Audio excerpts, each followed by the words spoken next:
आता पाहूया टॉप 9 राजकीय बातम्या। भाजपसोबत जाण्यासाठी उद्धव ठाकरेंवर दिल्लीमधील नेते जाळं टाकतायत, पण आम्ही मवियातच TV9 मराठीच्या लोकसभेच्या महासंग्राम कार्यक्रमात संजय राऊतांचा दावा। सुद्धा ह्या क्षणी सुद्धा माननीय उद्धव ठाकरे यांच्यावरती दिल्लीतले अनेक प्रमुख नेते जाळं फेकायचा प्रयत्न करतात, पण आम्ही त्या संदर्भात कोणती रिॲक्शन देत नाही। आम्ही महाविकास आघाडीमध्ये काम करतो आहोत आणि आम्ही शेवटपर्यंत महाविकास आघाडीत राहू। राऊतांना अजून शुद्ध आलेली नाही। दिल्लीमध्ये माझे अजून तरी पत जाळ टाकण्यासाठी मला तरी कोणी अजून विचारलेलं नाही। संजय राऊतांच्या गौप्यस्फोटावर देवेंद्र फडणवीसांचं उत्तर। अजूनही बेशुद्धच आहेत, शुद्धले नाही संजय राऊतांना अजून तरी माझी दिल्लीत एवढी पत आहे की महाराष्ट्राचा एखादा विषय असेल तर मला विचारलं जातं। अद्याप तरी मला कोणीही हे विचारलेलं नाही। राज ठाकरे आणि भाजपचे विचार जुळतायत असं असलं तरीही अजूनही युती झालेली नाही। महायुती मनसेच्या युतीच्या चर्चेवर फडणवीसांचं वक्तव्य।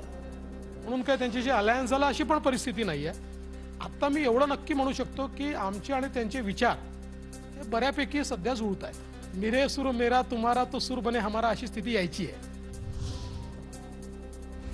भाजपसोबत सरकार स्थापन करण्याचं ठाकरेंच्या मनामध्ये होतं। संजय राऊतांनीच हे मला सांगितलेलं होतं। सुनील तटकरेंचं विधान।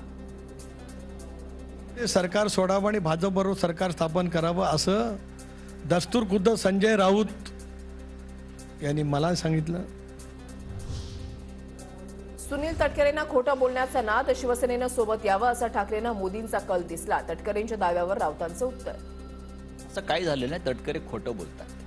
ती बैठक झाल्यावरती मोदी आणि मुख्यमंत्री उद्धव ठाकरे आणखी काही काळ बसले। त्या बोलण्यातून असं कल दिसला की मोदींना असं वाटतं की शिवसेनेनं परत त्यांच्याबरोबर यावं। महायुतीत बारामतीची जागा मिळायला सुनेत्रा पवार उमेदवार असतील। सुनील तटकरेंचं मोठं विधान। तर सुनेत्रा पवार संसदेमध्ये जातील तेव्हा उत्तम बोलतील। तटकरेंचं सुप्रिया सुळेंना प्रत्युत्तर। महायुतीमधून राष्ट्रवादी काँग्रेस पक्षाला ती जागा मिळावी अशी आमची अपेक्षा राहील आणि मग राष्ट्रवादी काँग्रेस पक्षाने ती जागा लढवायची ठरवली तर मी आज अधिकृत सांगतो की सुनेत्रा वहिनी उमेदवार असतील। भाजपसोबत सरकारमध्ये जाण्यासाठी पत्रावर आमदारांच्या सह्यांचं पत्र।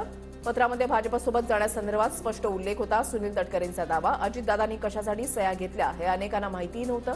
तटकरेंच्या दाव्याला जयंत पाटलांचं प्रत्युत्तर। शिरूर लोकसभेसाठी माजी आमदार विलास लांडेही इच्छुक। अजित पवार माझ्यावर अन्याय होऊ देणार नाहीत, विलास लांडेंचा विश्वास व्यक्त। तर अमोल कोल्हे माझ्यामुळेच खासदार झाले, विलास लांडेंचं वक्तव्य। कोल्हे माझ्यामुळे त्या ठिकाणी निवडून आला असं मला जर म्हणलं तर मी काही खात्रीने म्हणतो की माझ्यामुळे त्या ठिकाणी त्यांना जी संधी मिळालेली आहे, म्हणून मला यावेळी संधी द्यावी असं अजितदादा जे सांगेल ते काम करणार मी कार्यकर्ता आहे। एकनिष्ठ असणाऱ्या कार्यकर्त्याला त्याच्यावरती अन्याय होणार नाही याची काळजी अजितदादा घेतील असं मला वाटतंय। पूल बांधा सत्कार करू, रोहिणी खडसेंचं मुक्ताईनगरचे आमदार चंद्रकांत पाटलांना आव्हान। सत्कार करा नाहीतर दारी येतो। पुलाच्या भूमिपूजनानंतर चंद्रकांत पाटलांचं प्रति आव्हान। तर पुलावरून गाडी जाऊ द्या मग सत्कार करू, रोहिणी खडसेंचं उत्तर।